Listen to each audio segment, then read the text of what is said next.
آپ اہل حدیث کیسے ہوئے؟ مہربانی کر کے کچھ روشنی ڈالیے۔ دیکھیے جیسے دوسرے ہوئے ویسے ہم بھی ہوئے، معلوم نہیں تھا کیا صحیح ہے کیا غلط ہے، چل رہے تھے، کوئی چل رہا اس کے پیچھے دیکھا نہیں کون ہے کیا ہے کہاں لے جا رہا، چل رہے تھے اپنا۔ پھر کچھ کتابیں ملیں،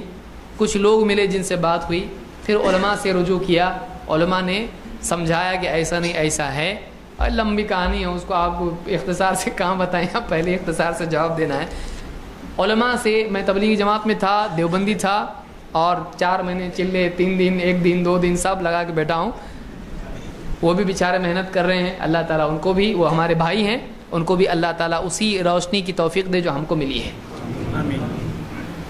اور بہت قربانیاں دیتے ہیں، اس میں کوئی انکار نہیں ہے، ہم کیونکہ خود جا کے آئے ہیں اس لیے ہم کو معلوم ہے کہ وہاں رہنے والا آدمی خود اندر سے اس کے اندر تمنا ہوتی ہے، تڑپ ہوتی ہے کہ لوگ واقعی دین پر آئیں۔